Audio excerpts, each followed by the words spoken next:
Buenas tardes, bienvenidas, bienvenidos al Instituto Cervantes, tanto los que podéis estar aquí presentes en la sala como los que nos escuchan a través de Internet.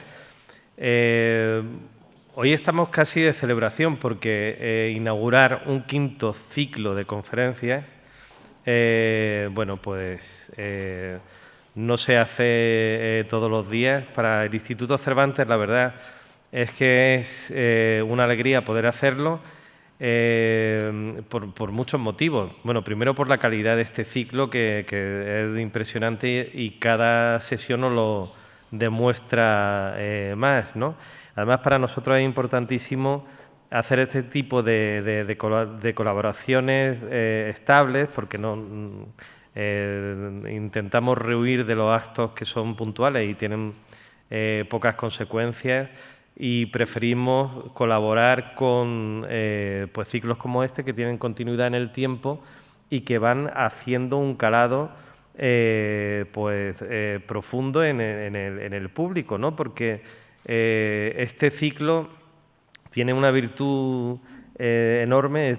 Primero es que cumple su palabra, porque todo el título de Españolas por descubrir pues es absolutamente riguroso, porque en cada sesión nos descubre a alguien realmente fascinante, ¿no? En esto, además, son personas que tienen un valor realmente incontestable, pero que no son en absoluto conocidas, ¿no? Hoy vamos a descubrir con Carlos Pascual, ahora nos lo va a presentar Leticia, pues esta primera escritora, Egeria, de la que yo personalmente jamás había oído, jamás, ¿no?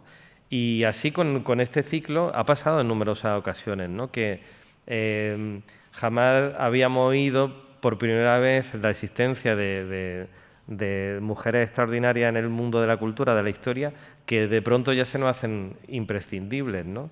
Y que nos, como ocurre con todas estas actividades que tienen calidad, te animan a seguir investigando y sabiendo y conociendo, ¿no? Pues a mí realmente, personalmente, también me ha pasado con más de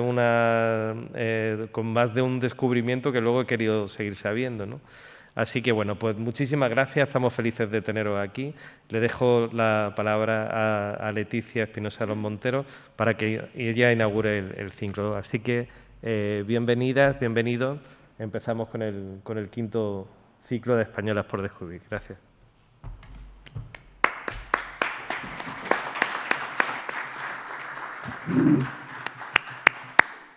Muchísimas gracias, Ernesto, por tus palabras. Buenas tardes a todos y bienvenidos, como decía Ernesto, no ya a un nuevo encuentro, que también, sino a un nuevo ciclo, nuestro quinto ciclo de Españolas por descubrir. Parece mentira, pero efectivamente ya hemos dedicado desde hace 4 años 40 encuentros a 40 mujeres, gracias a 40 ponentes. Todos ellos, desde la excelencia, han logrado que nos pudiésemos reencontrar con todas y con cada una de ellas. Y la verdad es que es muy de agradecer también toda la colaboración del Instituto Cervantes por ser un gran colaborador en este programa. Desde el Círculo de Orellana visibilizamos el talento femenino. Y en este programa lo hacemos a través de las vidas de estas mujeres, sus ilusiones, sus sueños, sus grandes sacrificios y sus ganas de seguir hacia adelante, aunque no siempre lo tuviesen fácil. Y lo estamos haciendo con la intención de generar referencias para las nuevas generaciones, porque ese, en definitiva, es nuestro objetivo. Y hoy dedicamos este encuentro a una gran dama hispana del siglo IV, Egeria. Y lo podemos hacer gracias al trabajo realizado por Carlos Pascual, gran periodista y, por supuesto, también un gran viajero. Querido Carlos, muchísimas gracias por estar hoy aquí con todos nosotros, por formar parte de este programa, por formar parte en los colaboradores del Círculo de Orellana, y te doy las gracias muy especialmente hoy. Bueno, estamos en una situación complicada y realmente tener la posibilidad de tenerte aquí de una forma presencial creo que es algo que tenemos que agradecértelo. Así que estamos deseando escucharte para conocer ese viaje de esta mujer que, en definitiva, fue una gran aventurera. Pero antes me vas a permitir que dé las gracias, como hago siempre, y en primer lugar al Instituto Cervantes. De nuevo, Ernesto, por vuestra confianza, no solo en el programa, sino también en el Círculo de Orellana, y porque este es el resultado y juntos inauguramos un nuevo ciclo. Y eso es, de nuevo, gracias a vuestra confianza, veremos los recorridos de las vidas de estas grandes mujeres, recorriendo vidas, pero también sus trayectorias, porque, en definitiva, esperamos que sirvan de inspiración a otras muchas personas. Y hablando de referentes, evidentemente para nosotros el Instituto Cervantes es un gran referente. Es un gran referente de la cultura en español.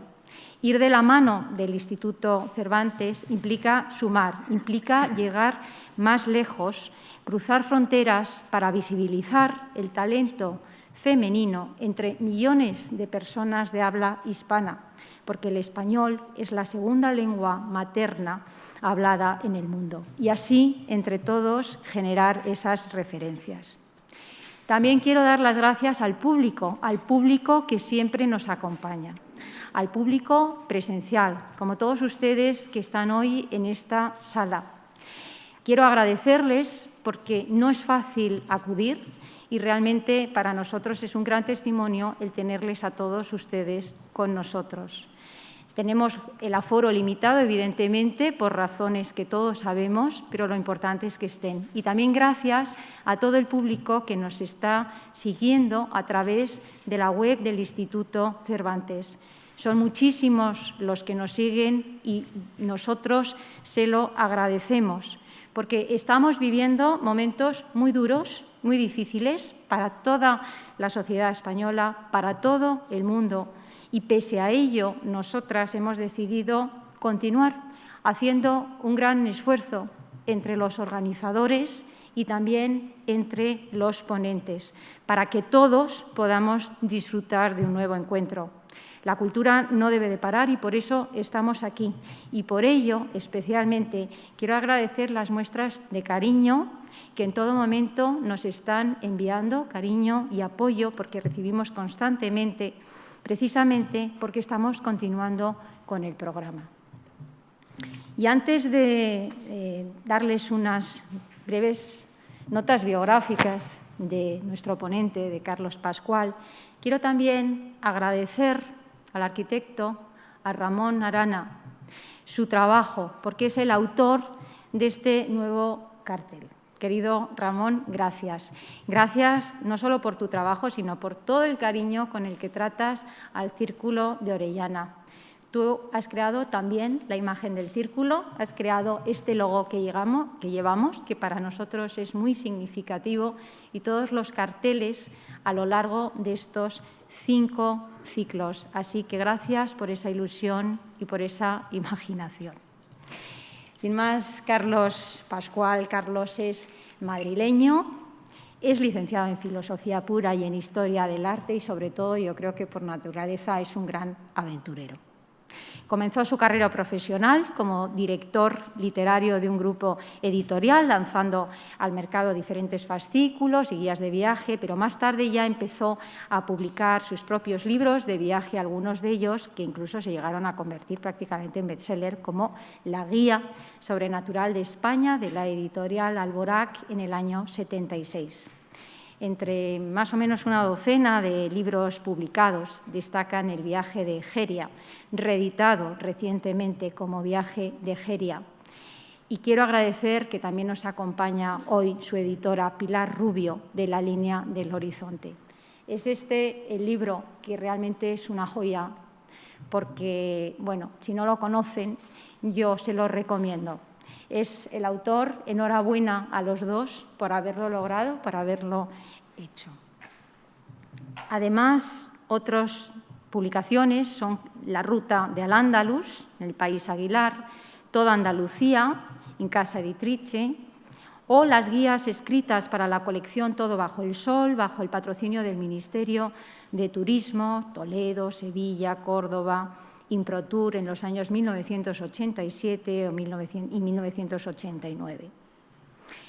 También comenzó a publicar artículos en prensa, colaborando con diversas revistas como Cuadernos para el Diálogo, Cambio 16, Gentes y Viajes, y actualmente es colaborador habitual del suplemento del País El Viajero. También lo es de Viajes National Geographic. Ha colaborado ocasionalmente con otras revistas como Es Viajar, Condé Nast o Lonely Planet y ha intervenido en distintos foros, conferencias, mesas redondas, programas radiofónicos.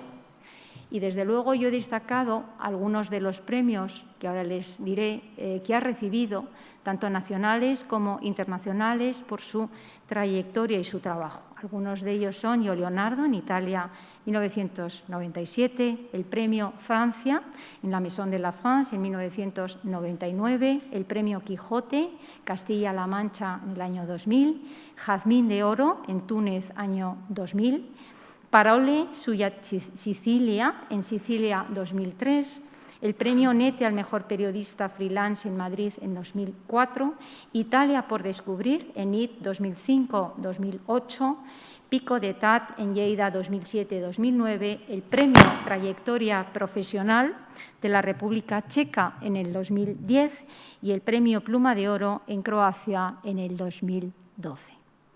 Bueno, ya sin más, yo le voy a ceder la palabra a Carlos y aprovecho porque espero que a lo largo de su intervención nos pueda contar esa curiosidad que yo tengo, que es cómo te fijaste en Egeria, Carlos. Muchísimas gracias a todos. Gracias.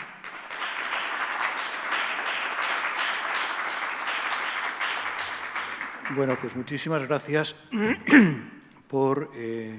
para mí es un honor el inaugurar, digamos, este nuevo ciclo sobre mujeres españolas desconocidas. Cómo me fijé yo en esta figura fue, curiosamente, también por una conferencia hace muchos años que tuve que dar en el Ateneo de Madrid. Y era también sobre mujeres viajeras. Y yo me fijé en dos. Una era esta mujer, Egeria, de la que entonces no se sabía prácticamente nada.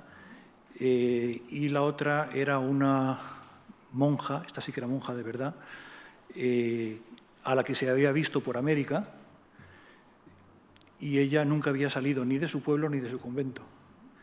Era Sor María de Jesús de Ágreda, que era una mujer visionaria que se bilocaba, es decir, que podía estar en su convento y al mismo tiempo estaba en América, y que era muy respetada. El rey Felipe II le hacía consultas y dejaba una de las márgenes de su carta para que ella contestara a las consultas que el rey le hacía.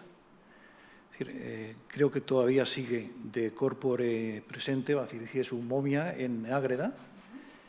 Y, en fin, era un caso muy curioso, ¿no?, de mujer viajera sin haber viajado nunca de su pueblo. Y la otra era Egeria, que la habéis incluido, y me parece muy bien, en un ciclo de mujeres de españolas desconocidas. Yo no estoy muy seguro de que sea tan desconocida ahora.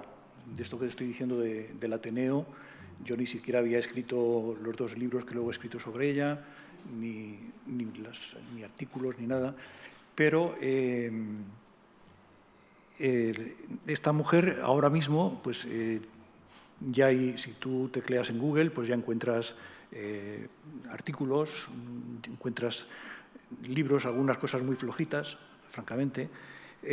Hay una revista, como tú, es decir, hay los 2 libros que publicó Pilar. Hay una revista que se titula precisamente Eteria Magazine, que es sobre todo para para mujeres, para todo el público, ¿no? pero con una visión muy de mujeres. Está aquí la directora, creo, Pepa. Y, en fin, hay incluso esta mañana o ayer me llegó de otra antigua colega unas fotos de unas cervezas del Bierzo de León, que la cerveza se llama Eteria. Y a ella le llamó la atención y me lo ha mandado, yo no lo sabía, ¿no? O sea, que, es decir, es una mujer que es conocida. Lo que pasa es que es mal conocida, porque se la conoce como la monja Egeria o la monja viajera. Y bajo este nombre pues, se hacen congresos, se han escrito muchísimas cosas, se ha investigado mucho. En Alemania se hizo lo que llamaban el proyecto Egeria, que eran un grupo de personas, no todas religiosas, que desde el año 2000 a 2015 hacían un viaje cada año a uno de los escenarios que había visitado Egeria en su periplo, y el último año lo acabaron haciendo justamente en Galicia, visitando Santiago. En el año 1984, se hizo incluso un sello, y en el sello mismo ponía centenario o aniversario de Egeria, la monja viajera. Es decir, o sea, que siempre se hablaba de ella, pero, como enseguida vamos a comentar, no era monja. En aquella época las monjas todavía no se habían inventado. Volveremos luego cuando hablemos de su perfil, pero voy a empezar de una manera un poco misteriosa, como de suspense, para darle más misterio al tema, ¿no? En el año 1884, un investigador italiano, Gianfrancesco Gamurrini, estaba rebuscando y poniendo orden en la biblioteca de la Confraternidad dei Laci, en Arezzo, en Italia, y de pronto un códice pues, le llamó la atención. Era un códice escrito en el siglo XI, y entre los papiros, entre los pliegos, había unos que se veía que eran otra cosa. Eran una especie de cartas escritas por una persona en un viaje a Tierra Santa, y no tenían nada que ver con el resto del volumen, que era un libro de Hilario de Poitiers. Entonces empezó a investigar un poco sobre esto, a ver qué eran esas hojas sueltas, y vio que eran unas notas de viaje redactadas según un molde que ya para ese momento era bastante conocido, que era lo que se llamaba peregrinatio o itinerarium, es decir, uno de los géneros literarios quizá más tempranos. Aunque vean muchos folios, no los voy a leer. Los tengo por si se me va el santo al cielo. Estas notas, estos folios, estas notas de viaje, habían sido redactados en torno al siglo IV, comienzos del siglo V, y la redactora escribía a unas domine et sorores, literalmente señoras y hermanas, que habrían quedado muy lejos en la patria a la que ella confiaba en volver. La autora había empezado su viaje desde tierras extremas hasta los lugares bíblicos, y escribía a estas destinatarias lejanas contándoles todo lo que ella veía para que ellas vieran por sus ojos. Gamurrini se puso a investigar quién podría haber escrito esas páginas que habían llegado a Arezzo. Tras muchas investigaciones vio que venían del scriptorium de una abadía de Montecassino. Lo que pasa es que el abad, hacia el siglo XVII, el abad Ambrosio Rastrellini se lo había llevado desde Montecassino hasta Arezzo, y allí había acabado al final en la biblioteca donde lo había encontrado Gamurrini. Entonces, la cuestión era saber quién era aquella mujer cuyo relato había transcrito un monje del siglo XI y quiénes eran aquellas sorores en una patria lejana y en qué época se había hecho aquello. Entonces empezaron, esto se lo voy a resumir muy rápido, hubo una serie de investigaciones por una serie de historiadores, sobre todo muchos religiosos, y al principio se pensaba que podría haber sido una tal Silvana o Silvania de Francia, de la zona del Ródano, pero con el tiempo se vio que, gracias a una carta escrita por un abad del Bierzo del siglo VII y que recogía el padre Flores en esta obra monumental que se llama España Sagrada, que es una obra enciclopédica del siglo XVIII, ahí hablaba él no dice exactamente monja, pero algo parecido, que había hecho ese viaje y que podría haber sido la que hubiera escrito esas cartas. La importancia de esto es que estaríamos entonces delante del primer escrito de viajes escrito por una mujer y por una mujer española, claro. La forma epistolar no le resta mérito ni le resta nada, puesto que es un género que después se ha desarrollado mucho a lo largo de la historia. En este periplo que cuenta el abad Valerio, pues se habla de esta mujer como que sale de la zona de Galicia, de la provincia de Galicia, que no era solamente Galicia, sino que abarcaba prácticamente pues hasta Segovia, hasta Coca. Después veremos por qué digo por qué menciono esta ciudad. Y esta obra entonces tiene esa importancia de ser auténticamente una primicia, una obra pionera. Entonces, se la conoce, como he dicho antes, como la monja egeria, la monja viajera. Aquí estaba el primer gran reto para todos los investigadores, que era ponerle nombre, cara, época a esta persona. La época ya hemos dicho que sí, que por una serie de hacer como una especie de sudoku de los nombres que aparecían en el propio texto y quiénes eran obispos en aquella época y tal y cual, pues se vio que tenía que haber sido entre los años 381 y 384. Haciendo, ya digo, un sudoku muy complicado, aquí no podríamos entrar ahora en ello, pero esa sería la fecha en la que ella habría hecho ese viaje. El nombre de esta persona era un segundo problema a resolver. El abad Valerio transcribe varios nombres y después en fuentes posteriores, por ejemplo, los índices o catálogos de las bibliotecas por donde había corrido el libro de San Hilario de Poitiers con esta obra, pues aparecen varias grafías: Aeteria, Eteria con H, Egeria, Euqueria.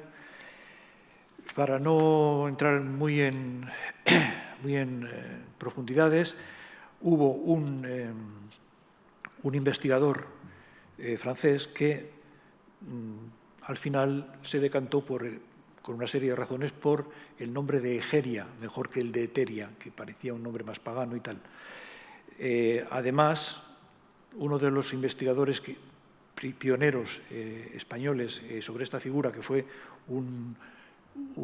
creo que era franciscano, que vivía en Tierra Santa, el padre Agustín Arce, que fue el primero que empezó a investigar todo esto, él descubrió que en la zona de Galicia, o la provincia de Galicia, el nombre de Egeria aparecía en algunos documentos, como Egeria testis, o sea, como testificando. Es decir, que se eligió como preferible este nombre, Egeria. ¿Por qué se suponía que era una monja? Pues por el tema de las sorores. Soror es hermana, pero luego para nosotros es hermana de verdad, es decir, hermana de la caridad, hermana monja. Entre eso, entre que en algún catálogo se hablaba del escrito, de los manuscritos de la abatisa, así se la mencionaba, y sobre todo el gran peso cultural y que la mayoría de los investigadores y de los historiadores eran religiosos y arrimaban un poco el ascua a su sardina, pues se quedó con el tema de que era una monja. Pero no, las monjas sencillamente no se habían inventado en aquella época. O sea, había una cosa que para justificarlo, muchos de ellos, de estos investigadores, aducían, y es que ya había unos balbuceos con unos edictos en el concilio de Elvira de Granada, había una serie de regulaciones todavía muy balbucientes que recordarían un poco más bien a lo que luego con el correr de los siglos fueron las beguinas en los Países Bajos, es decir, mujeres laicas, pero religiosas, que incluso convivían y tal. Es posible que hubiera algo de esto, pero desde luego lo que no había eran monjas. Y es más, es muy sencillo el haber hecho una mínima crítica interna del propio texto para ver que esta mujer se movió, iba buscando como se llamaban entonces, monasteria, pero monasteria entonces no quería decir monasterio, quería decir ermita, incluso cueva. Monos, en griego, como saben, es uno, es decir, el monasterium era en realidad una cueva, a veces una ermita, donde vivía un solo monje. Y esta mujer jamás menciona nada de que haya mujeres llevando ese tipo de vida anacoreta. A mí me alertó un poco sobre este tema de las soror, o las sorores, en un viaje precisamente por la muralla el muro de Adriano, al norte de Inglaterra, que se conserva estupendamente. Yo recomiendo como viaje, es un viaje estupendo porque además en algunas de las paradas que se han conservado, las puertas de entrada o salida de ese límite del mundo romano, han creado museos y han creado cosas estupendas, muy a la inglesa, es decir, que con figurines y para enterarte de cómo era la vida romana. Entonces, en una de estas, hay incluso unas películas recientes que se pueden conseguir y que han pasado por televisión, La Última Legión o La Legión del Águila, donde se ve perfectamente cómo eran estas puertas o estas pequeñas ciudades, puertas-ciudades, cada trecho, cada tanto del muro de Adriano. Entonces, en una de estas puertas, en Vintolanda, en el año 1973, el arqueólogo Robin Birley descubrió de pronto más de 2000 tablillas de madera que están expuestas allí en el museo. Y yo, como soy muy curioso, como la propia decía ella misma, un satis curiosa, yo también soy muy curiosón, mirando por allí aquellas tablillas que a mí me llamaban la atención porque son tablillas de madera, del tamaño de una tableta de chocolate más o menos, escritas con tinta. Y de pronto una palabra me atrajo, me llamó, vi que aparecía la palabra soror, veni soror, esperabo te soror, ven hermana, te esperaré hermana, y era una tablilla que yo creo que es singular, porque era de una mujer de esa guarnición invitando a la esposa del jefe, a la esposa del jefe de la guarnición, a su cumpleaños. Yo estoy casi seguro que esta debe de ser la primera invitación a cumpleaños de la que se tiene constancia escrita en el mundo civilizado, ¿no? Entonces, a mí me llamó mucho la atención y después, claro, me di cuenta de que la palabra soror, aparte, investigando y tal, pues que ya había sido utilizada incluso por Virgilio, nada menos, y por autores muy anteriores al siglo IV del que estamos hablando, y se empleaba en todos estos casos, lo mismo que en el caso de esta invitación, es decir, esta mujer no es que fuera la hermana de la esposa de su jefe, simplemente era amiga, ¿no? Es decir, se emplea con ese sentido de compañera, amiga, un poco, si me lo permiten, pues como ahora los chicos jóvenes que dicen, oye, tío, no sé qué, no está diciendo que sea el hermano de su padre o de su madre, sino, oye, tío, colega, amigo, ¿no? Pues estas domine sorore, en realidad la traducción correcta sería señoras y amigas mías, muy señoras y amigas mías. Es decir, no es que fueran ni hermanas de sangre, ni muchísimo menos tampoco monjas, que, como he dicho, todavía estaban por inventar. Estas que pueden ver ahí son algunas de las tablillas que, como digo, están escritas con tinta en tablas de madera y que después se han descubierto incluso algunas más, aparte de las que se encontraron en el año 73.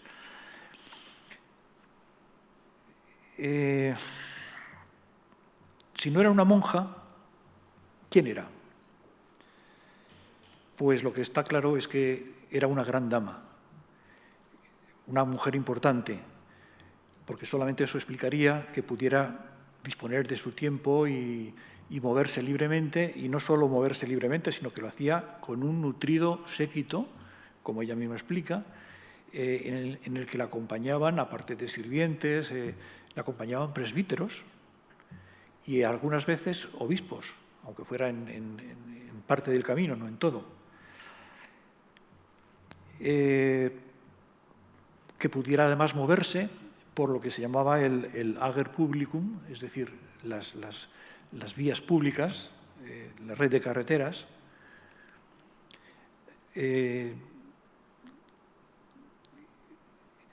Aparte del rostro que aparecía al principio, era un rostro de una dama romana, aproximadamente podría ser de ese siglo o podría ser de antes, porque tanto esa imagen como estas que estoy pasando ahora son imágenes de la necrópolis de El Fayum, en Egipto, que son las imágenes que aparecen en los enterramientos de, unas veces son paganos y otras ya algunos, los más posteriores, del siglo IV, incluso después, serían cristianos.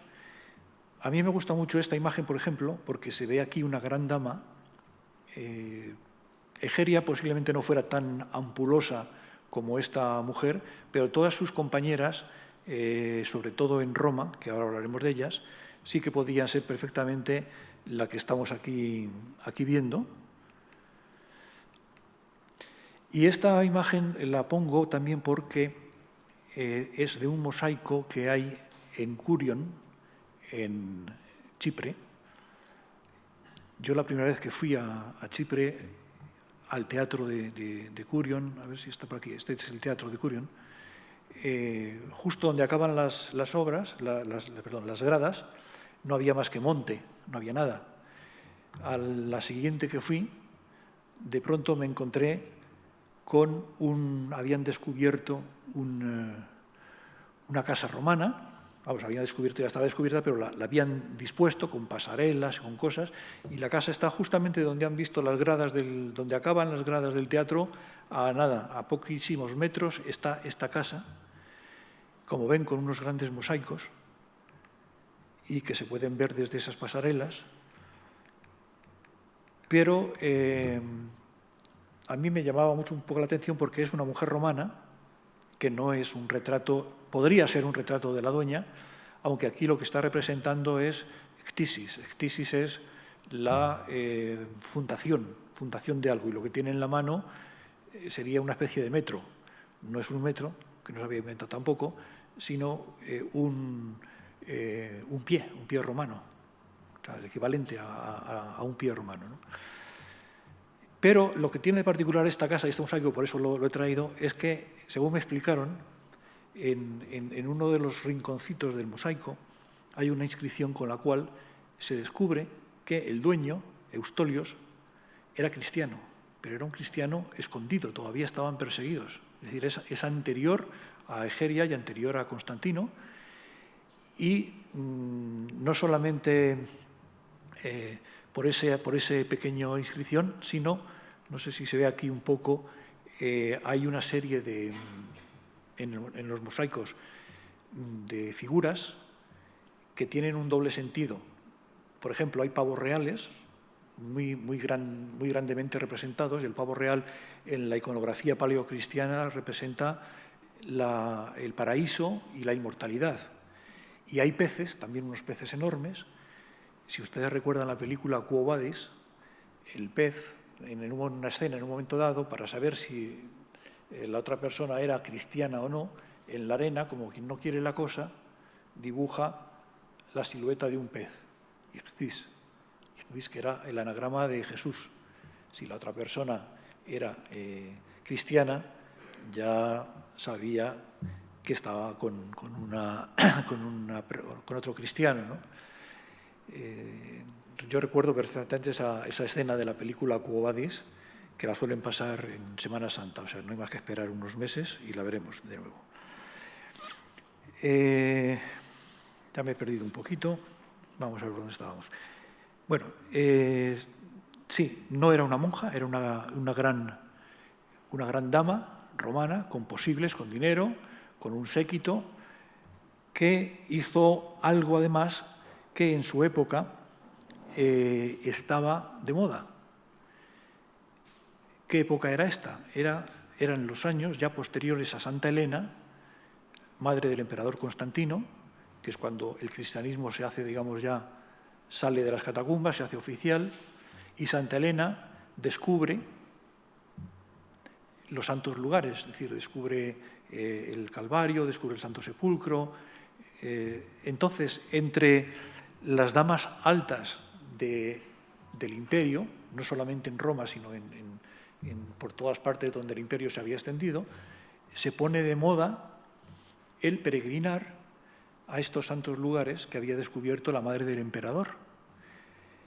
Entonces, hay un libro italiano que me gusta mucho, de Franco Cardini, que llega a afirmar que en esa época hay un verdadero diluvio de matronas que inunda la Jerusalén de los tiempos de San Jerónimo. No era tampoco la primera vez que una mujer de alcurnia se echaba a los caminos, ya había habido unos precedentes. En fin, eso ya es un poco más erudito y más de contar, más básico de contar. Pero vamos, únicamente vamos a decir que fue Santa Elena la culpable de que se pusieran de moda estas peregrinaciones. A ver, no solamente los lugares bíblicos, sino también lo que llaman los martiria. Martirium era el sepulcro de un apóstol o incluso de un hombre santo, aunque no hubiera sido apóstol precisamente. Sobre ese martirium se construía una iglesia, o una gran iglesia, o una pequeña ermita, según la categoría. San Pedro de Roma, empezó siendo un martirium. San Juan de Éfeso, del que ahora enseguida hablaremos, lo mismo se hizo sobre un martirium, sobre su tumba. Sobre su tumba se hace primero una pequeña iglesia, o una gran iglesia con el tiempo, y en torno a este martirium es donde crecen los monasteria, monasteria en plural, que es sitios donde los anacoretas están bien para cuidar de ese martirium, de esa iglesia, de ese sepulcro santo, o bien para llevar allí una vida ascética. Yo lo del martirium como ermita, si ustedes han estado alguna vez en Córdoba y han subido a las ermitas de Córdoba, pues un poco eso sería lo que se llamaba monasterium, que en Córdoba ya no existen, pero siguen existiendo, por ejemplo, en el Monte Athos. Yo he tenido la suerte de poder vivir, estar dentro del Monte Athos con los monjes, y la mayoría están ya en abadías y en monasterios grandes, pero todavía sí hay muchos que siguen viviendo en lo que sería un monasterium en esta época, es decir, en cuevas, realmente. En esa riada de matronas y de personas importantes que se movían por estos caminos, había de todo. Yo les quería hacer aquí una especie de excursus sobre cómo se viajaba en esa época, antes de pasar a ver exactamente cómo era el itinerario que hizo Egeria. Y es que en el siglo IV realmente la forma de viajar, si lo miramos ahora, vemos que no ha cambiado tanto. Ahora tenemos pues, unas redes de autopistas, que entonces era lo que era el Lager Publicum, es decir, la red de calzadas romanas. Las calzadas no eran cualquier cosa. Como saben ustedes, estaban muy bien construidas, no eran simplemente las piedrecitas que se ven por encima, llevaban todo un trabajo por debajo, tenían que soportar el peso de carros, de ejércitos, que para eso se hacían. Las calzadas se hacían básicamente para que los ejércitos se pudieran mover rápidamente a controlar una rebelión o hacer una guerrita, o algo por el estilo. También para que se pudieran mover los comerciantes, porque el imperio no solamente era milicia, también eran comerciantes, y sobre todo, lo más importante, para que pudieran moverse los inspectores de Hacienda, o sea, los recaudadores de impuestos. Eso no ha cambiado desde nunca, vamos. Entonces, para ellos se hacía básicamente esta red de carreteras. También entre toda esa gente pues había mucho lo que llamaban los giróvagui, que eran pues como gente de mal vivir, que eran gente que se mezclaba, pues como siempre ha ocurrido en todas las épocas, ¿no? Estas calzadas son las famosas vías romanas, la vía Apia, la vía Domitia, eran grandes autopistas que corrían toda Europa, todo el imperio romano, y por las que te podías mover con una gran rapidez, con lo cual podías hacer unos 30 kilómetros cada día, y cada 30 kilómetros justamente había lo que llamaban una mansio. Una mansio, que sería el equivalente, sería una venta. Una venta pues como las ventas quijotescas del Quijote. Una venta en la que hay un patio grande para las caballerías y luego los aposentos para que los huéspedes pues duerman o saquen la espada y vayan a romper cueros de vino como si fueran gigantes, ¿no? O sea, las ventas nuestras ya no, es decir, ahora existen como una cosa turística. Hay algunas en La Mancha que se pueden todavía ver, pero una mansio como tal, pues realmente no existen. Aunque sí es cierto que algunas ciudades importantes españolas precisamente nacieron de una mansio.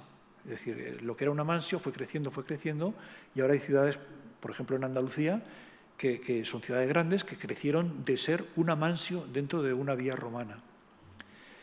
Como la distancia era como de 30 kilómetros, que es lo que se podía hacer normalmente en un día, y eso era todo un día, entre medias había pues, lo que podíamos llamar las cafeterías de carretera, que eran las mutaciones. Mutaciones eran sitios mucho más pequeños y mucho más livianos para cambiar de caballería, si alguna se había hecho daño, ir al baño. Es decir, entonces las mansiones, cada 30 kilómetros, y entre medias de esas mansiones unas mutaciones para poder hacer estos cambios. Para moverse había que tener un diploma, así se llamaba en latín, diploma, que era pues como los papeles, el pasaporte, para poderte mover.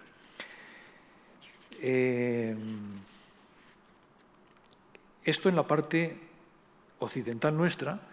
En la parte oriental, en la pars orientis del imperio, que ya incluía pues, lo que se llamaba Mesopotamia, Tierra Santa, etc., allí el equivalente era lo que llamamos un caravasar, que en todas las lenguas, inglés, francés y tal, se dice caravanserai, en todas se dice igual.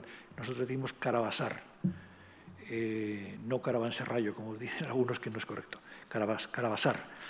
El caravasar era lo mismo que las ventas, pero ya adaptado a estas grandes distancias del desierto, y entonces eran mucho más grandes, eran ya como pequeñas ciudades. Si ustedes han hecho algunos la ruta de la seda, hay muchísimos caravasares, aunque ya muy posteriores, sobre todo de los siglos XVII y XVIII, que se visitan, y es pues, un gran patio donde donde se podían reposar las caballerías o los camellos, y luego las salas, que eran para las habitaciones para los huéspedes.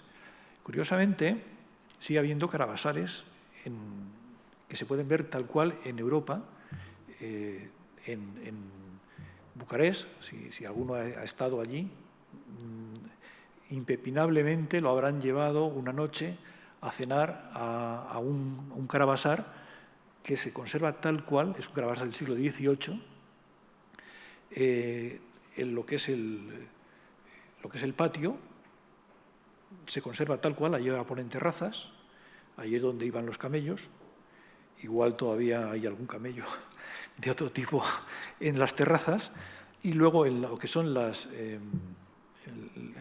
que eran las habitaciones de los huéspedes, pues allí hacen comidas con orquestas, muchas, es decir, es un sitio muy grande. Si van a Bucarest, ahí les van a llevar una noche como si fuera aquello un tablao flamenco. Al ladito hay otro caravasar también de esa época, pero este es mucho menos claro porque es prácticamente como un callejón. Creo que hay por ahí fotos, pero luego saldrán, porque están descolocadas.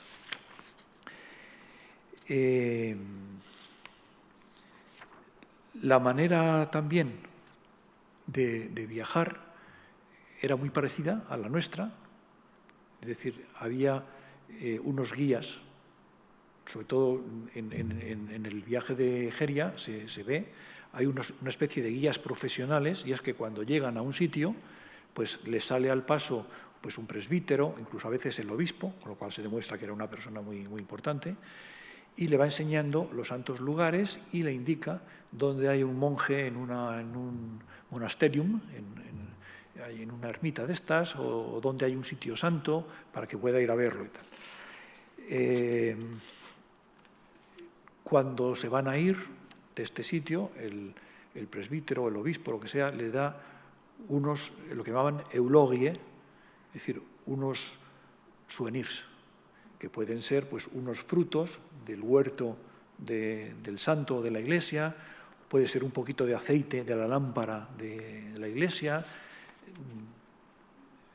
Es decir, los usos y costumbres, como ven, no han cambiado gran cosa desde el siglo IV hasta nuestros días.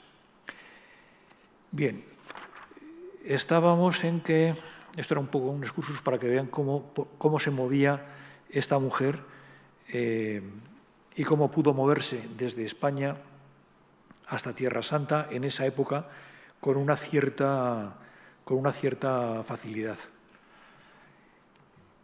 He dicho antes que había estas mujeres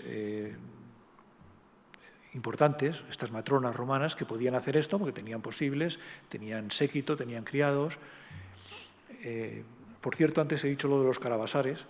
Egeria, cuando ella tiene que viajar de todas maneras, ella viaja en barco, a pie, en burro, a caballo, a camello. Se sorprende mucho, por ejemplo, de que los camellos de noche, que en el desierto se viaja mucho de noche, como eso cualquiera sabe, y ella se maravillaba de que los camellos, aun de noche y sin ver, se pudieran orientar perfectamente en la oscuridad. Decía que estas mujeres, estas matronas romanas, quien, digamos, uno de los autores que a mí me parece que me puso un poco más, me abrió más, me dio más luz sobre estas matronas, es creo que es canadiense, Kenneth Holland, que estudió todo lo que era la corte de Teodosio el Grande, ya en lo que era Constantinopla. Teodosio se llevó a su propia mujer, pero además se llevó, bueno, Teodosio, a todo esto, Teodosio es uno de el tercero, creo, emperador romano, que es de origen hispano. Antes habían estado Adriano, después Trajano, y Teodosio ya es más posterior, y algunos piensan que era de Coca, en la provincia de Segovia. Vamos, de hecho, allí está su busto, y allí está Coca, pertenecería a la provincia Galecia. Por eso antes les comenté por qué ha hablado de lo de Coca. Y Teodosio se rodeó de una serie de mujeres las que otro investigador también americano, Matthews, llamaba The Gallic Supporters of Theodosius, es decir, un entorno femenino que rodeaba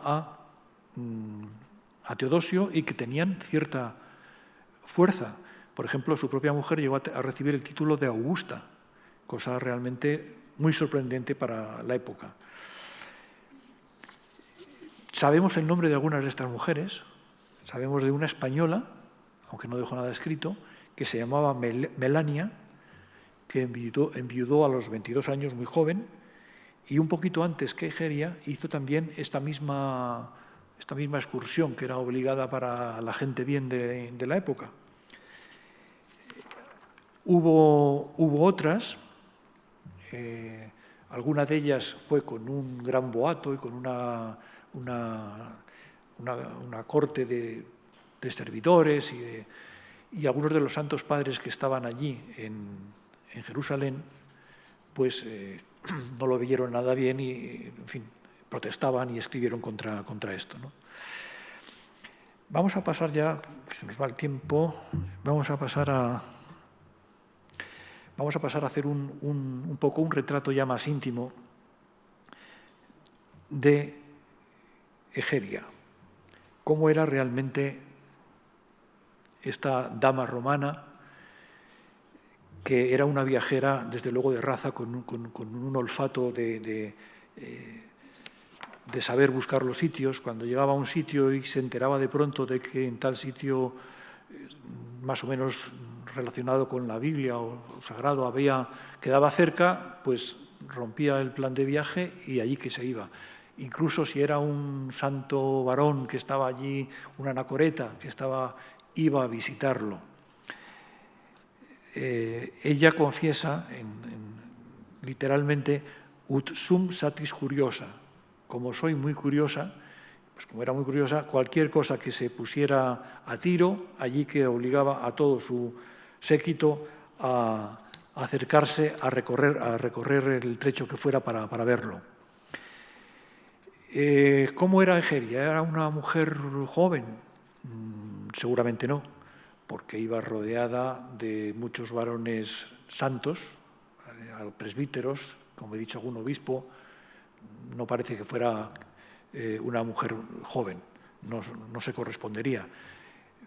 Vieja tampoco, porque, o sea, muy madura tampoco, porque los trajines que se pegó realmente no se los hubiera podido dar una mujer anciana. Es más, algunos de los sitios que ella visitó, por ejemplo, el Sinaí, los anacoretas viejecitos se quedan abajo y la esperan, y dicen, bueno, tú sube y luego nos cuentas, porque ellos ya no estaban para subir a esos montes y esos caminos. Era una mujer cultivada, seguro, no solamente porque era noble y algunos llegaron a aventurar si podría haber pertenecido a la familia imperial, familia en el sentido latino, es decir, las familias la familia Flavia, la familia Antonina, las familias eran pues casi como aquí hace muchos años. Eran familias muy extensas. Era una mujer cultivada que llevaba libros. Cuando llegaban a un sitio, lo primero que hacían era coger la parte de la Biblia que se correspondía con ese lugar, leían ese párrafo, después hacían una oración, en algunos sitios incluso hacían lo que llamaban la oblatio, que era pues como una misa, y es decir, que llevaba unos libros con ella. ¿Qué libros llevaba? Pues llevaba seguramente la Vetus Latina, la Biblia llamada Vetus Latina. No llevaría todavía la Vulgata, porque la Vulgata, como saben, es la que escribió San Jerónimo, la que tradujo San Jerónimo, también medio no en una cueva, pero casi, con su mascota. Como todos saben, su mascota era un león, por lo menos eso así le pintan los pintores. Y la que hizo San Jerónimo es la que llamamos la Vulgata. Vulgata porque escribía en un latín que él quería que fuera vulgar. Él quería que fuera accesible a cualquiera. Tuvo un sueño al principio, cuando empezó a hacer la traducción de la Biblia, en la que alguien, un santo, un ángel o alguien le decía, o el propio Señor le decía, Ciceronianus es, non Christianus. Eres ciceroniano, no cristiano. O sea, estás acercándote demasiado a Cicerón, que era pagano. Entonces, en este mismo... Esto tiene su interés porque lo que escribe Egeria, sus cartas, también es lo que se llamaba entonces el Sermo Vulgaris. La traducción de San Jerónimo es la Vulgata, y el escrito, el latín que emplea Egeria es el Sermo Vulgaris. Ella no quiere ser para nada una pagana bien escrita, sino una mujer sencilla que escribe de manera muy sencilla. Se han llegado a contabilizar las palabras que aparecen en este escrito, que son exactamente 1267.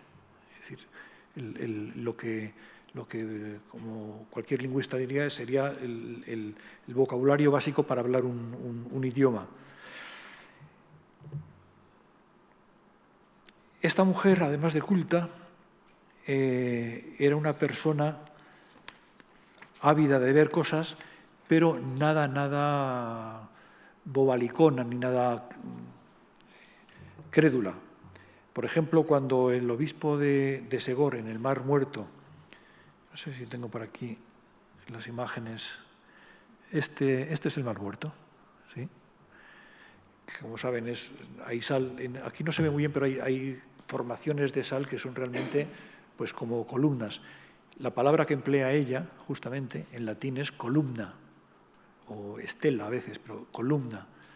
No dice estatua. Yo en la traducción que hice lo traduje como estatua para no confundir y porque ya la tradición habla de la estatua de sal en que se había convertido Lot y su familia por mirar atrás a ver cómo se estaban ardiendo Sodoma y Gomorra. Entonces, como ya la tradición hablaba de que se quedaron convertidos en estatuas de sal, yo lo traduje también como la palabra columna, la traduje como estatua.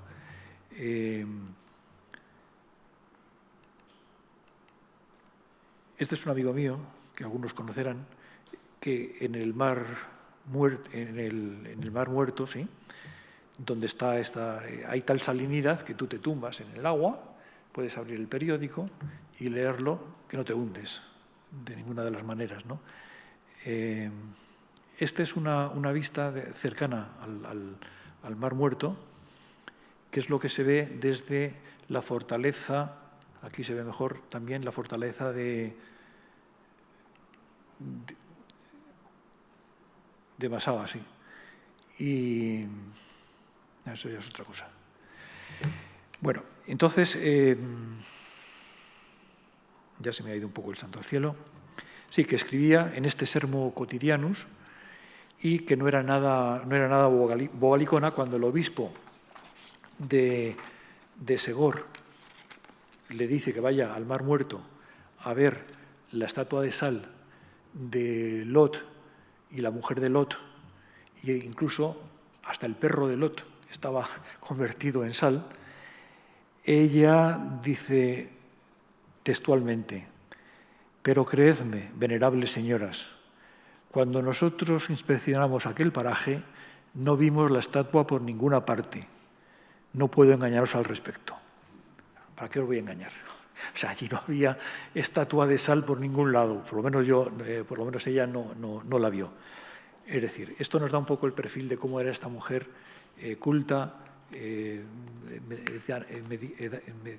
edad mediana, culta, con libros, viajaba con libros y curiosa, pero no una mujer bobalicona. Vamos a ir ya un poco avanzando mucho. Estas cartas, contenidas dentro de un Tractatus de Mysteri y unos Hymni de San Hilario de Poitiers, estas cartas, mejor dicho, estos escritos de Egeria,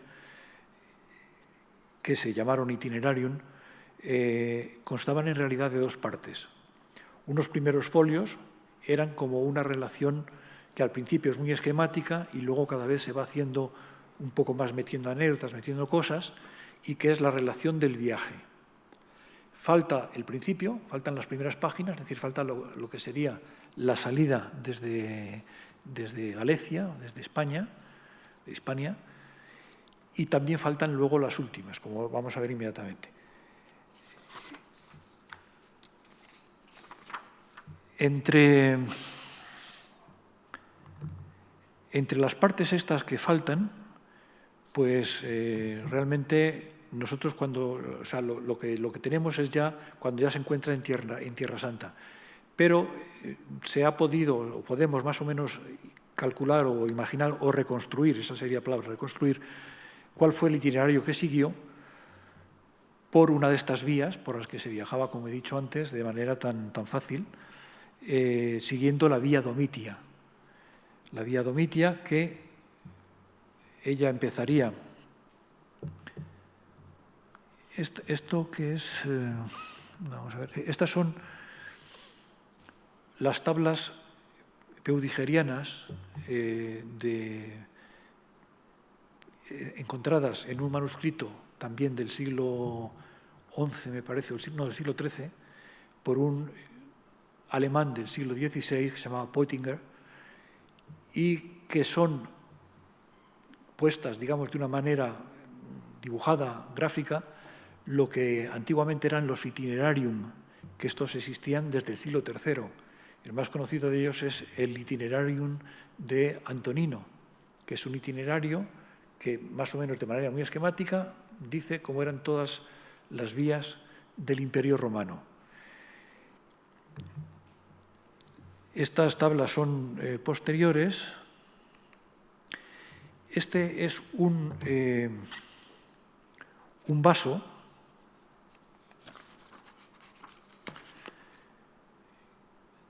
Son 4 vasos que se encontraron en Italia bastante, también en el siglo 1800 y pico también. Y que lo que se ve ahí es lo mismo que el itinerario de Antonino y otros itinerarios de la antigüedad, grabados. Son 4 vasos de, curiosamente, un español que viajaba desde Cádiz hasta Roma y deja 4 vasos de plata como, digamos, como una ofrenda o como un exvoto en un infeo, en un templo de donde se encontraron en Italia. Este vaso yo lo fotografié en Tarragona, que ahora la vamos a ver enseguida, porque el itinerario que tuvo que seguir Egeria, evidentemente tuvo que pasar por Tarragona. Esta es Tarragona, este es el foro. La gente que ven ahí animada es porque justamente se celebra en Tarragona todos los años, cuando se puede, una fiesta romana muy bien hecha, muy bien documentada, que llaman Tarraco Viva. Eso sigue siendo el foro. Y entonces pues, se disfraza a media población, se disfraza muchísima gente. Este es el anfiteatro, donde hacen, dentro del anfiteatro, de este anfiteatro, en la parte opuesta a lo que se están viendo, existe esto, que es una basílica paleocristiana, posiblemente de un tiempo posterior, seguramente posterior al tiempo de Egeria, pero es curioso que dentro del anfiteatro, cuando ya no existía como tal anfiteatro, o sea, no se usaba como tal anfiteatro, se construyó esta basílica paleocristiana. Esto es parte de esta fiesta que digo, Tarraco Viva, que hacen fiestas de gladiadores, con un verismo y una realidad que realmente, vamos, yo luego he estado viéndolos, haciendo fotos y están llenos de magulladuras, yo no sé cómo no se matan de verdad.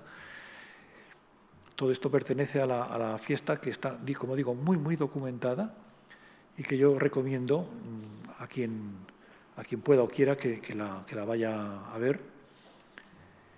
Este sería, dentro de los figurantes de la fiesta, un obispo del siglo IV, es decir, un obispo romano, pero ya cristiano. Es decir, sería un obispo de la época de Egeria. Aquí hay otro obispo hablando con una mujer hispano-romana del siglo IV. Podría perfectamente ser nuestra Egeria, vestida así, y este podría ser uno de los obispos que la salieron al paso. Esto es el retablo de la catedral, donde se conservan el brazo, o los dos brazos, no sé, de Santa Tecla, discípula de San Pablo, que se supone que San Pablo y Santa Tecla estuvieron en Tarragona y fundaron allí, digamos, la primera comunidad cristiana. Como hemos perdido la parte de las cartas de esta mujer de esa primera etapa, pues no sabemos si en aquella época suya realmente ya se veneraban allí. Esto es del Museo de Tarragona, un pavo real, como antes les dije. El pavo real y el pez son unos símbolos muy queridos de los cristianos, de los primeros cristianos. De Tarragona, siguiendo la vía Domitia, tuvo que pasar por Nimes. Este es el anfiteatro de Nimes, la casa cuadrada, o la Maison Carrée de Nimes también. De nuevo el anfiteatro, también el anfiteatro por dentro, que por cierto es Plaza de Toros, y un templo pagano de Nimes. Y, bueno, llegaría a Constantinopla, la actual Estambul. De ahí, bajando por la costa turca, pasaría a la zona del Tauro, el macizo del Tauro. De ahí llegaría a la ciudad de Tarso, Antioquía. Llegaría finalmente a Sicamina, que es la actual Haifa, en Israel.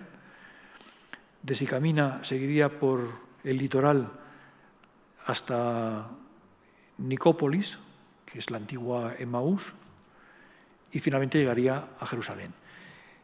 Sería en el año 300, la Pascua del año 381. Se quedaría en Jerusalén 3 años, pero no se quedaría hasta la Pascua del 384, pero no se queda anclada en la ciudad, sino abandonándola intermitentemente para realizar excursiones que la tendrían meses enteros, por la manera en que entonces se viajaba. Antes hablábamos de las mansiones, que eran justo un día, y yo les hablaba de las ventas. Pensemos que en nuestro siglo de oro, incluso después, para ir de Madrid a Toledo, que son 70 kilómetros, poco más de media hora, se necesitaban 2 días y había que hacer noche en Illescas. Y gracias a eso, nuestro teatro clásico, Lope, por ejemplo, tienen obras de teatro que se desarrollan en una de estas ventas. ¿Qué pasaba esa noche? Puertas que se abrían, se cerraban, gente que se colaba de la habitación que no le correspondía. Es decir, unos enredos muy a lo Hollywood. Es decir, que realmente Hollywood se inventó en el teatro del siglo XVI en estas ventas. Bueno, ahí se me ha ido, antes se me olvidó decirlo, pero ya lo he dicho. Se queda pues en Jerusalén. Aquí están viendo la parte de entrada a la Jerusalén, de la Jerusalén judía a la Jerusalén árabe. En este corredor que están viendo ahí, techado, están estas ruinas, y ahí está este mosaico, que no está en el suelo ahí en Jerusalén, pero este mosaico realmente pertenece a una ciudad de Jordania, donde hay una riqueza espléndida de mosaicos. Ahí se ve un mosaico de cómo era Jerusalén en una época quizá posterior a la que estuvo Egeria. Es curioso que Egeria no nos cuenta nada de cómo era Jerusalén, cuenta cómo era la liturgia, y lo cuenta con mucho detalle, pero no cuenta cómo eran los monumentos, cómo era el Santo Sepulcro, cómo era todo esto. No, de eso no dice nada. Ahí tienen más completo, porque aquí este es el que está en Jordania, el mosaico de la Jerusalén. Este es el Santo Sepulcro, en la actualidad. El Santo Sepulcro. Esto es antes del Santo Sepulcro, y entre el Santo Sepulcro y el Calvario hay una piedra donde se supone que dejaron a Jesucristo reposar antes de enterrarlo, y que lo están continuamente lavando las mujeres y los monjes. Este sería el auténtico sepulcro, que está dentro del pequeño templete que hay dentro del templo, es decir, aquello es como un pequeño mundo. Esa es la entrada, y dentro de eso, que hay que entrar casi a gatas, está este que sería el verdadero Santo Sepulcro. Bien, desde Jerusalén hace excursiones, como decíamos. Una de ellas era obligada al norte, a Samaria y Galilea. Este mosaico, con los famosos peces, que aparecían también en el mosaico de Chipre. Muchos de estos recorridos quedarían en la parte inicial, que todavía sigue, es decir, que pertenece a la parte perdida. Visitaría el Jordán. Esta es una foto que yo pude tomar con unos cristianos, creo que eran evangélicos, que se estaban bautizando en el río Jordán. Hay allí realmente ahora un verdadero turismo religioso. No solo se bautizan y hacen estas ceremonias, cantan, hacen unas cosas muy bonitas, y te puedes luego llevar, puedes comprar unas botellas con agua del Jordán para llevártelas como eulogia, como recuerdo, ¿no? Entonces hace estas excursiones por el norte, es decir, y luego donde ya empieza su relato, lo que realmente nosotros tenemos es cuando vuelve por segunda vez al gran monte de Dios, al monte de Sinaí, al monte donde Dios entregó las tablas de la ley a Moisés. Ese es el Sinaí. Esta es una ilustración, ya digamos romántica, moderna, pero les puedo asegurar que no ha cambiado mucho. Es decir, el monasterio sigue siendo lo que se ve ahí, con un aparcamiento actualmente, pero vamos, es más o menos. Esta es otra. Es más o menos lo que se ve ahí. Cuando fue a Egeria, ella cuenta cómo hace, así comienza el libro, cómo suben al monte de Dios, llegan hasta el lugar donde la zarza. En el lugar donde la zarza había ya una pequeña capilla y ella no se queda, digamos, allí y luego ya desciende. Actualmente esa zarza está ahí dentro, sigue estando, te la enseñan. Yo una de las veces que fui recuerdo que iba con periodistas y el monje que nos lo estaba enseñando, al saber que éramos españoles, dice, ustedes son españoles, habrán oído hablar de Egeria. Ojos de besugo, nadie había oído hablar, excepto un amigo mío que venía, que sabía que yo había escrito el libro y yo pues que dijimos, sí, nosotros sí, pero que no era conocida, esto hace ya unos años, no era nada conocida esta mujer. El monje, por supuesto, les explicó quién era, nos enseñó la zarza, que no es, me imagino, la zarza antigua, sino se ha ido reproduciendo, y ahí, digamos, es donde Egeria se quedó, hizo una oración, hicieron una misa, hicieron noche y luego ya bajaron. Actualmente lo que hacen los peregrinos es que hacen noche aquí, y a las 5 de la mañana o a las 4:30 de la mañana empiezan a subir, que la subida es tremenda y casi como se ve en el grabado, para ver amanecer desde lo alto, ver salir el sol desde la cima del monte, aunque realmente donde supuestamente Dios se apareció a Moisés fue ahí abajo donde está el monasterio. Este monasterio, que se llama de Santa Catalina, también tiene, muy rápidamente, porque la historia es muy divertida, se llama, no sé cuándo andamos de tiempo, fatal. Sí, vale, pues muy rápidamente. La historia de Santa Catalina es una historia tremenda porque es una historia que se montó muy posteriormente en el siglo, ya casi en el siglo VII, empezó a hablarse de ello y realmente Santa Catalina no existió. O sea, Santa Catalina es un invento de los cristianos para tapar la barbaridad que se hizo con una escritora, una filósofa del siglo III, me parece que es, o sea, anterior incluso a Egeria, y que Hipatia, la filósofa Hipatia, si ustedes han visto la película de Alejandro Amenábar, es la historia de esta mujer, solo que Amenábar la pone muy dulce, muy edulcorada, convertida en una historia de amor, y realmente fue tremendo lo que le hicieron a esta mujer, la descuartizaron, en fin. Pues todo eso que le habían hecho los cristianos a esta filósofa última ya pagana, uno de los últimos paganos en Alejandría, eso mismo es lo que luego los cristianos dijeron que le habían hecho a esta Santa Catalina, que luego milagrosamente apareció su cuerpo, lo llevaron los ángeles al Sinaí, allí la enterraron y ahí hicieron esta... Bueno, como el tiempo se nos come, casi nos lo hemos comido, es decir, ella desde el Sinaí luego vuelve haciendo una serie de paradas, vuelve otra vez a Jerusalén. En Jerusalén vive la Pascua del año 384, que luego describe perfectamente, y después hace el tornaviaje, la vuelta a Constantinopla, pasando por donde había venido. Estos son carabasares, de los que antes hablamos, en Oriente. Este es el carabasar que digo no el grande, sino el pequeñito, el que es como un callejón en Bucarest.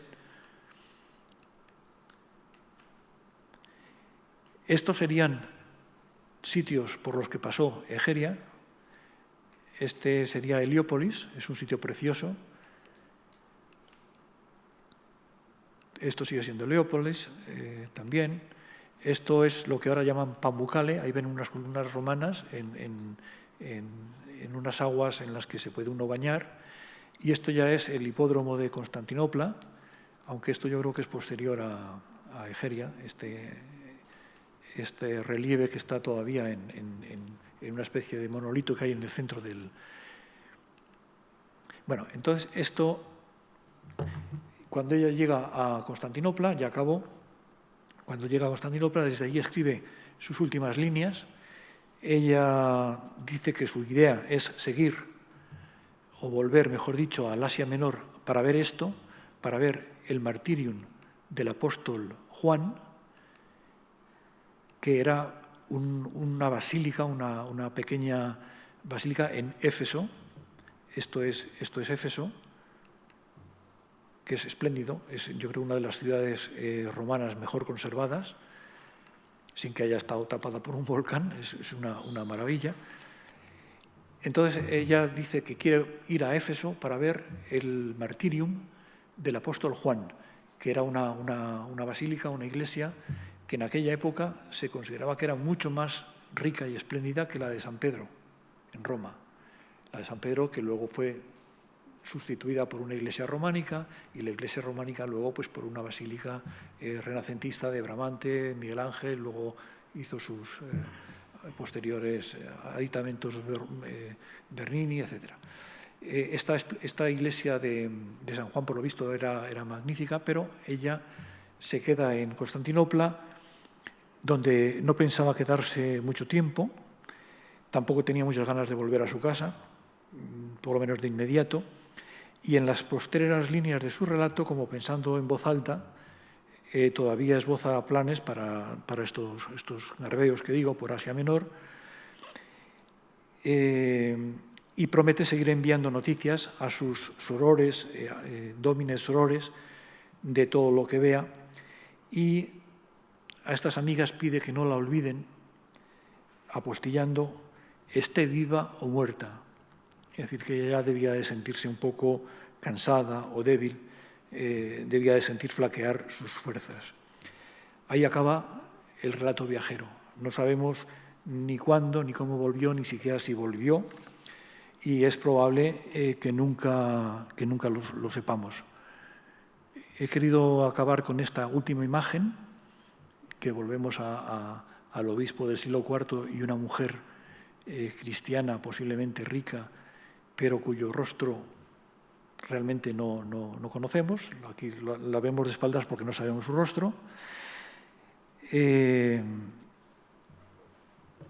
Yo nada más, únicamente quiero darles las gracias por haber venido. Espero que no se hayan aburrido demasiado y nada más. Finis.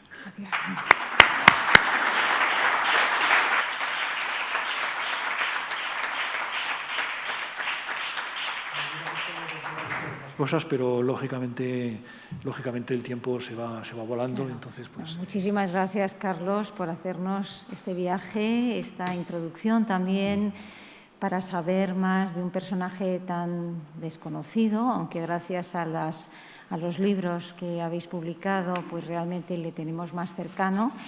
Te agradezco muchísimo tu presencia en esta sala, en este ciclo, y ya tenemos que finalizar porque no tenemos tiempo para hacer coloquio, dado que nos piden, ya lo saben ustedes, el toque de retirada, así que tenemos que finalizar, así que les esperamos en el mes de febrero con Josefina Carabias. Muchísimas gracias a todos. Gracias, Carlos.